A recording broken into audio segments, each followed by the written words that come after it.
Well, welcome to C3 Church Global Podcast. My name is John Hey. Pearce. I'm joined by my beautiful wife, Danielle Pearce. Hello. And today, we're going to talk all things marriage. Yes, we are. We've been married for how long, babe? Look, it's been decades that we've been married. Yes. We got married in the 90s, would you believe? Whoa. 1995. That's So true. we're talking 30 years plus. Yes, it's true. True love. Got some kiddies? Yeah. Yeah. Grown up. Yes. Adults. All in their 20s now. Yes. Additional Two extras. sons and a daughter and some bonus daughters. So. Beautiful stage of life. And we've been in ministry together for nearly all that time. Well, since 2000, we've been senior pastors, but we were leaders and on team Since before that. for a number of years before that. So Also today, decades. we want to help you in your marriage. We're going to give 10 hot tips around marriage. Now, the first 7, and this is our stuff. This is things that we've learned from love other each other. people. We've got a great marriage. come Yeah, on. you're awesome. I like to joke that I've had 30 great years of marriage. Danielle's had 20 great years. Oh, She's put up with me for many, many seriously. years. Don't answer that too much. So good. we're going to give 10 hot tips. 3 of them are going to be specific to marriage and ministry. Because I know many of us listening to this podcast are senior pastors or in ministry together in some format. Yeah. So we're going to go one for one. We'll jump in a little bit. There might be, if I say something that's maybe Provocative? a little over the top, you can hone it back Awesome. and make it Truth real. serum. 10 top tips. Here you go. Are you ready? Fasten your seatbelts. All right. Number 1, I'm going to kick it off, is to get a vision for your marriage. So lots of us can have a vision for a church or for our business or for ministry, but foundational out of our relationship with Jesus, we need to have a vision for our marriage. And pretty early on, we got this phrase that we'd love to have an outstanding marriage. I like to joke that sometimes that means I'm outstanding in the backyard wondering what I did wrong.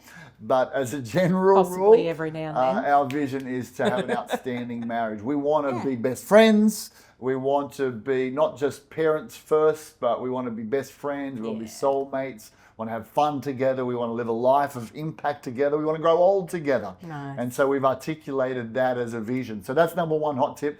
Get your vision for your marriage that you can pray into and focus on. I like that. You like that? That means I have to work at being an outstanding wife, not just expecting you to be an You're outstanding an outstanding husband. wife. I'm So a blessed work at man. that. I try. I like that scripture says, he who finds a wife finds favor from the Lord. I've thank found you, favor. Jesus. All right, honey. Yes. Hot tip number Okay, 2. so be each other's biggest encourager. Okay. That's how I try to be an outstanding wife, to encourage you. do well. There's so much negativity and criticism, and life can be hard at times. And so that flying around, we have our own self-doubt. So Yep. to be each other's biggest fan, biggest encourager. So many men, the words of affirmation is a love language. Talk to and me. so we What do all you think of need men? encouragement. You need courage put into Yeah. you, right? I need it Exactly. put into me. So rather than looking elsewhere for that, Yeah. to be that for each other, Number and one just be thing. really specific in encouragement and what you love about them. And We're talking and publicly noticing or things. privately? Oh, we're talking both, actually. Okay. Because you can do it in private, and that's meaningful. Yes. But speak well of each other Yes. in public and in private, and don't throw them under the bus. No. In that non-fun way. Yeah, the fun's cool, but you don't want to be publicly critical of your spouse. You want to have a good conversation. If there's always going to be stuff, you've got to talk about that. Yeah. But to make the choice that I'm going to speak the best Be over intentional. each other, Being you're really biggest good at that. encourager. Hey, one of the fun things, we're empty nesters now, so one of the fun things we've started is after dinner each night is we just say 3 things that we appreciate from the day or that we love about each other. That's part of intentionality, isn't it? Yeah. So, really good. Encouragement. All It's right, huge. great. Number 2 tip, be each other's biggest encourager. Number 3, here we go. It's to invest in your marriage. All right. So this is a mindset. If you want to have an outstanding marriage, if you want to have a great marriage, then it doesn't just happen. You take 2 people, What? different personalities, Why? different family of origins, different issues. We've all got issues, all right? You take those 2 and try and put us together. It's not going to automatically be great. That's a myth from the movies. So to have a great marriage, you've got to have a consistent mindset of investment. So that, for us, what that looks like over the years is a goal every year of what are we going to do to invest into our marriage? Are we going to do a marriage seminar? Are we going to do a marriage course? Are we going to see a marriage coach? Are we going Read to books, read a listen book to together and have podcasts. conversation, podcasts, etc.? So having that mindset of investing. Here's a couple of, we can give some hot tips on books, okay? But what I've loved over the years, focus on the family, do a marriage podcast with some guys interviewing experts. So it's kind of like a way of gleaning the best material from different authors and books. And often on my day off, to set my mind towards being a good husband, I'll listen to a half an hour of hot tips on marriage. It's really good. So that'd be one resource. What do you think? Sheet music. Hello, is Kevin good. Lehman. Intimacy, What's that sexual all about? intimacy Let's in talk between about the sex, sheets. baby. Absolutely. It's awesome. That's a really good really one. good resource. Yeah. I would say invest money into your marriage Hello. as well. Great. So date nights Yes. and when you're in a position to go on getaways together, Yes. but just sowing Yeah. and investing into your marriage Yeah. is important in your budget as well. So investment this way gives is great. Exactly. Awesome. And really important, sometimes it's easier to put, church and ministry can be demanding, absolutely. That's the reality. Kids can be demanding and need your attention. But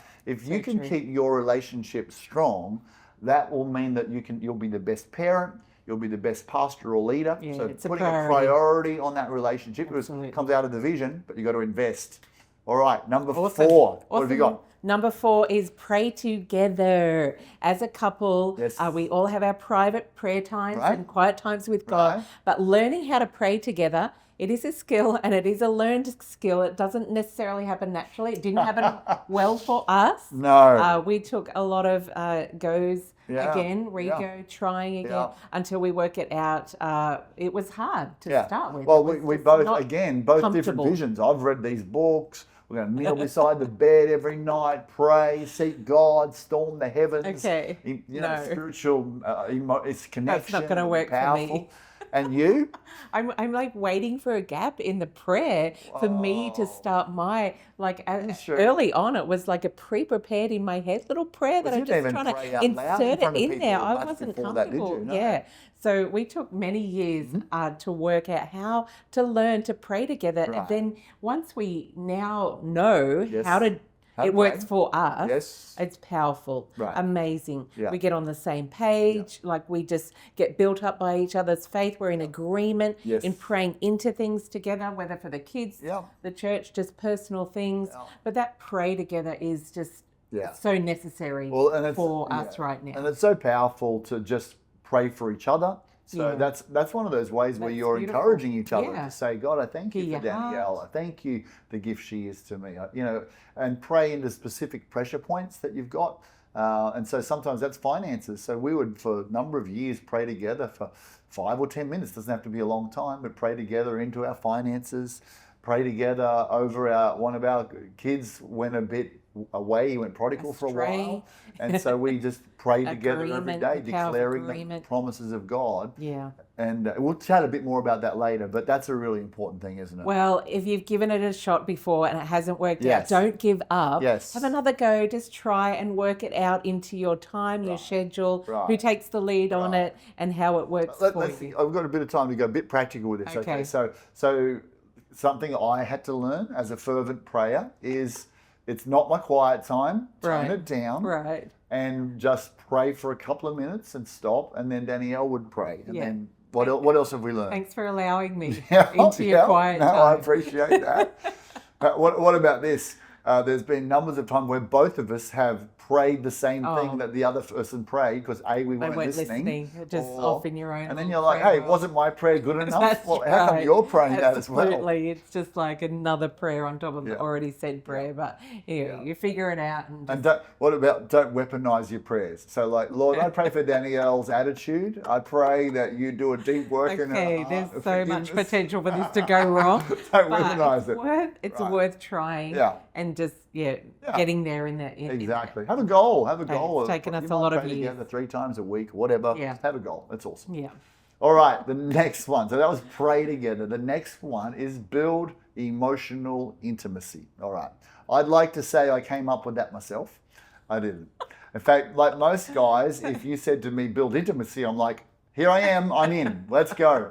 In fact, different most sort of guys intimacy. get the Okay. marriage book and flick straight to the sex chapter. You know how it is, all right? Okay, So, okay. but emotional intimacy is different. Emotional intimacy actually leads to sexual or physical intimacy. But emotional intimacy is where I heard someone say it like this. It took me quite a long while to work out, but it's intimacy.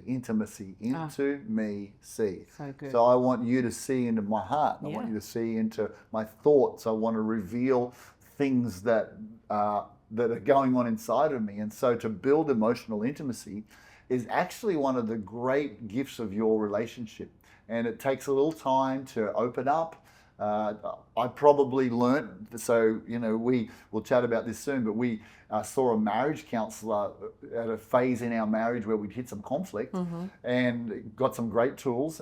But one of the things he told me, and I was shocked by this, is Danielle wants to be brought into the loop of the things that are stressing you or the things that are difficult for you. So, right, you were thinking that was more of a burden for me. Yeah. I don't want to tell you because you're going to feel because I'm a man of faith. I'm a man of God. Yeah. So I'm going to take my challenges to God, get happy, and then I'll come back happy to you. What about me over here? Like, have a conversation. Well, I remember the counsellor going, Danielle, would you like to hear some of the challenges or the thoughts that are bombarding John? And she's like, absolutely. Yeah, I'm going, of course. What? Oh, no, I've got to have it all together. So for me to learn to let you into... and I still don't like to say what's stressing me out. That's not in my vocab. So what I like to say is what I'm thinking about. Here's some things that are on my mind right now. So, and we actually, each day they'll be like checking on each other, how you going and what's on your mind or how's your day or what's come up.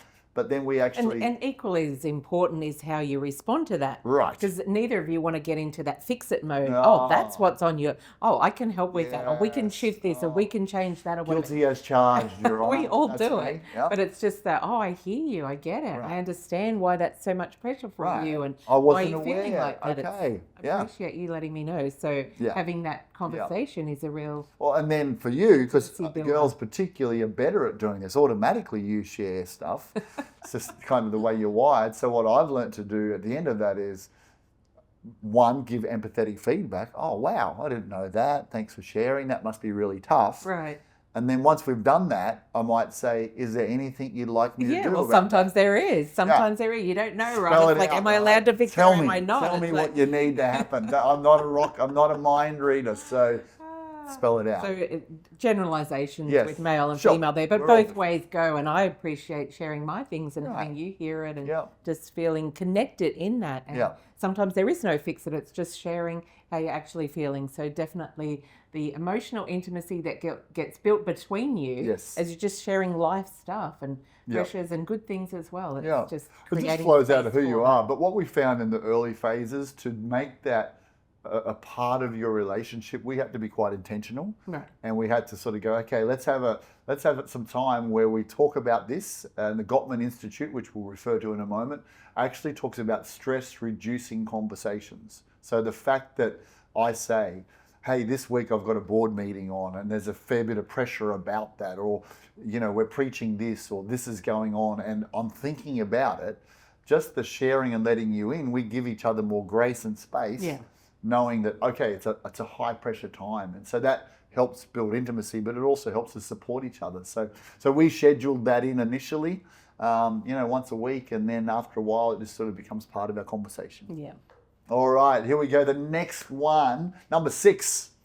Number 6 is have fun. Have fun. Have fun. This is really important in life, but in your relationship as well. And whatever, there's different seasons. It's can be real intense, can be real high pressured, can be very exhausting.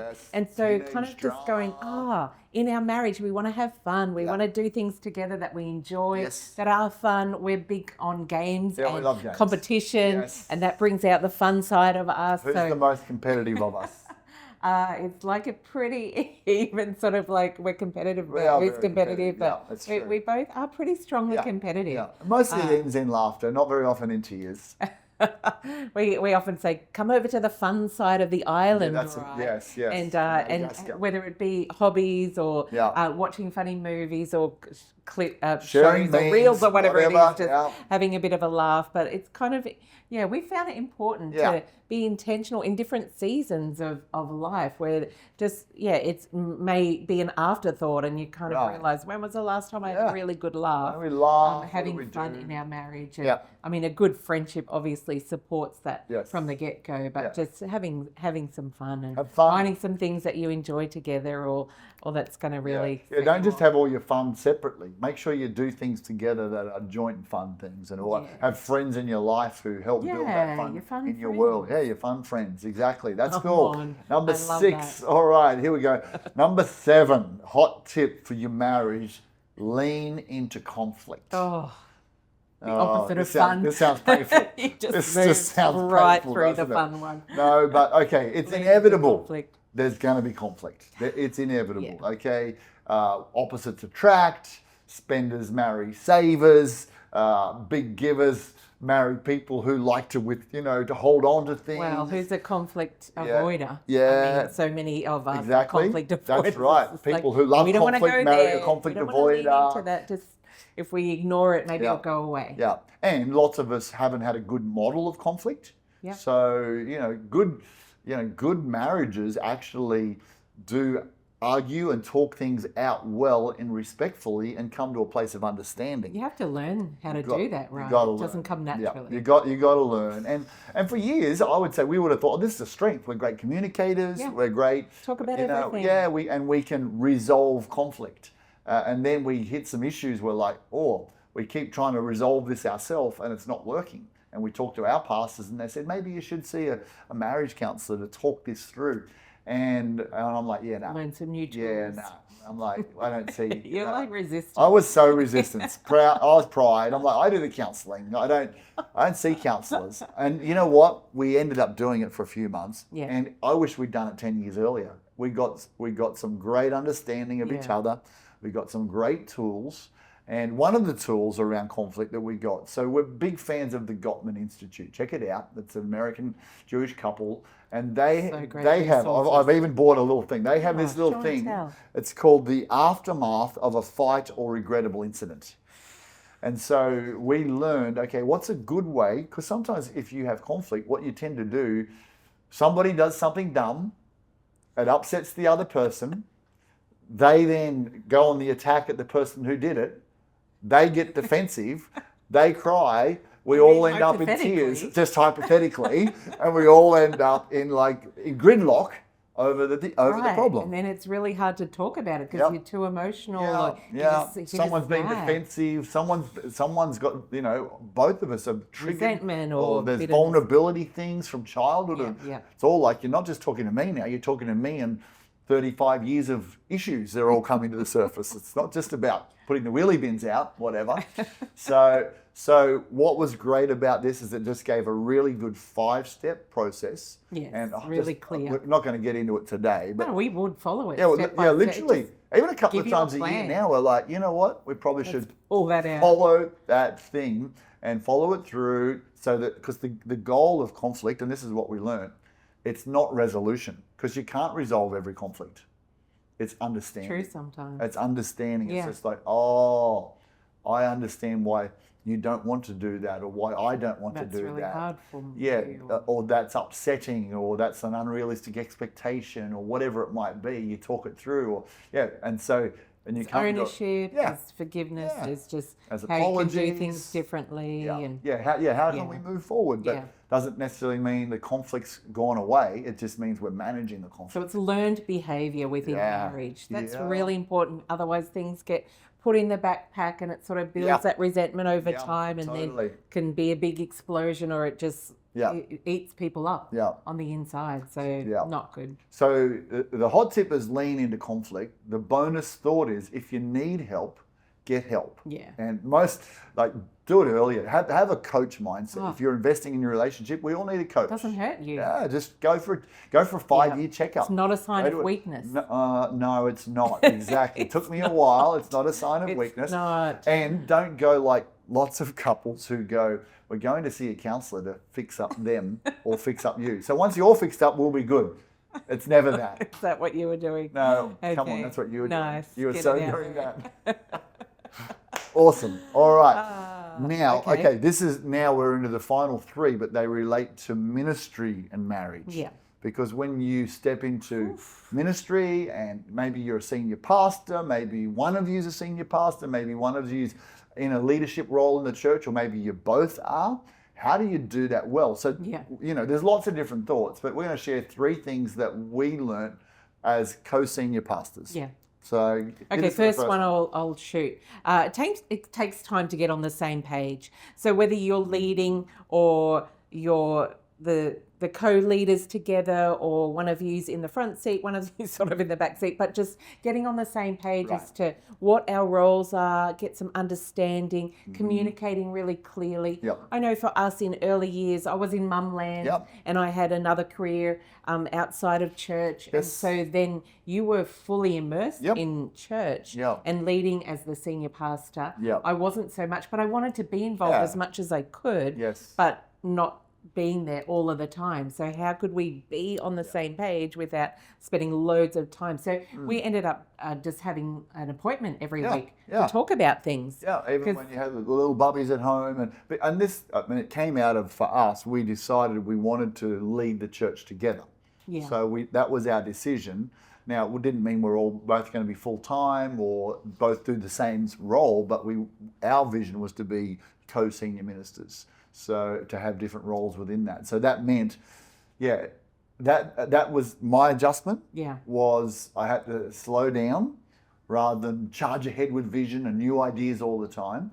I had to slow down, to hear feedback from Danielle, because she's really discerning. She's got a lot of wisdom.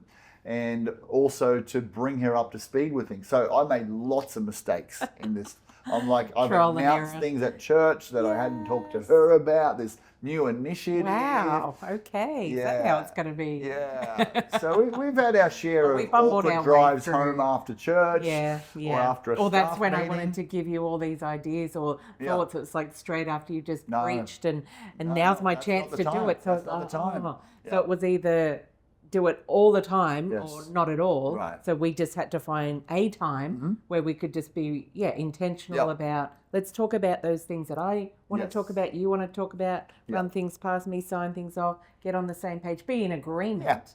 That we're and that's the core. Again, for our model of leading together is there's a sense that the power of it is being in agreement. Yeah. The power of it is what I've had to do is slow down and sometimes I'm pumped about an idea, but I'm waiting for Danielle to get a God yes, or just to wrap her head around it. Yeah. And so that slowing down makes better decisions, though. It's just slower. So I don't know. You've done well. It probably took me about 10 years to get the concept, I reckon, but it's worth it. Okay, that's what we've learned. Yeah, that's one of the things we've learned. It takes time to get on the same page. The next thing we've learned is we need to operate in our individual strengths. So that journey of working out what's the grace of God on my life, what's the grace of God on your life, what is my skills, what are your skills and training, what are the what do we love doing and have a passion about, and what do you love doing and having a passion about, and how much capacity do you have at the time to give into that, or what is your maturity in some of those areas? It's all part of learning how what you can do, what you can't do in different seasons of life. Also, and the trap that's easy to fall into, that we sort of said, okay, we're going to be inspired by other senior pastors, Pastor Phil and Chris working together, or Gordon and Joe Moore, and watching them, Mark and Bernie, watching them work together. We're going to be inspired by them, but we're different. So Danielle's different to Pastor Chris. I'm different to Gordon. We're all different in those kind of deals. So we get inspired, but ultimately we sit back and go, what's our working relationship? Yeah, exactly. What are you passionate about? Yeah. What are your strengths and gifts? And so Danielle's got a great gift of wisdom. You've got a great gift of administration. You've got a great prophetic grace and gift on your life. you never originally wanted to be in the pulpit, but you've like grown and become a great preacher. So it changes over times. And you're so different. Leadership and vision and my gift of administration. And strategic leadership and discipleship. And so they're quite different. Yep. But then we can bring them together and managers to work in our lanes together in that. And it takes time to kind of work it out and give it a shot. And my advice, like if you're a husband leading a church, co-leading with your wife, find out what she's passionate about and let her flow in what she loves doing. Don't force her to be something else. Yeah. You've had to be very patient with me. No, That's awesome. Right. We're in it for the long haul. You've been awesome. Yes. So there we go. So operating in your strengths, discover them, work together. And the last one is number 10. What we've learned. How to fight together in spiritual battles. And, this kind of comes back to the prayer together thing. But really, there can be so much pressure, spiritual pressure in leadership roles, in ministry roles. And so not to turn against each other and fight against each other, although that feels like it should be happening. That's the strategy of the enemy, to try and turn you on. And so coming in when there's a big thing coming up, big event, big service, big vision builders, raising money, whatever it is, it's like you start attacking each other. So how can you turn that into, hey, we're together fighting these spiritual battles and going to prayer together, being in agreement, just recognizing some of those devices of the enemy to try to separate you and start the works. I think one of the biggest fights we ever had was right before running a connect group in our home. Oh my gosh. Oh, the tension. Yeah, we're literally. Can you relate? It's just like in the home, and then you like, we have to get this sorted. They're coming. They're literally it's actually good to have a connect group that night, because we had to go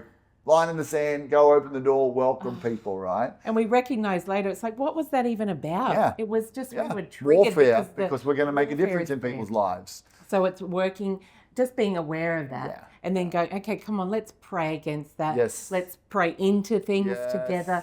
And then just like, okay, we're building this strength in prayer. We are taking ground together. But we've learned how to do that, and we're continually learning. So just for marriage, the foundation of learning to pray together is important. But then grow that warfare that the Bible talks about. If we can strike the shepherd, the sheep will be scattered. So there's a bigger target on us and on our marriage. So we kind of look at what is a spiritually significant ground-taking moment or season.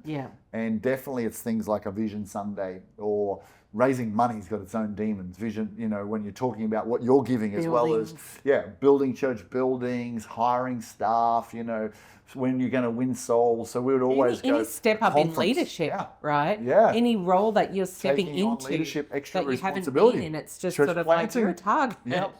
So we've learned, okay, preempting that. Let's preempt and start praying into that. Start binding the devil before we get that. Powerful. But then also the other side. Afterwards, sometimes you're like, oh, it's been awesome. It's been a mountaintop experience. But then you hit the emotional flatness of output. Again, being aware. Being aware. So I think awareness and warfare. Just awareness. Just, okay, high encouragement to each other. Extra grace, because, okay, you wouldn't normally be like that. But right now you're under spiritual pressure. So extra grace and prayer. So, hey. That's a few things that we've learned. There's a few things we've learned. I hope you found that helpful. 10 hot tips for you in marriage and in ministry. Thanks for joining us on the C3 Church Global Podcast. God bless you guys. God bless you.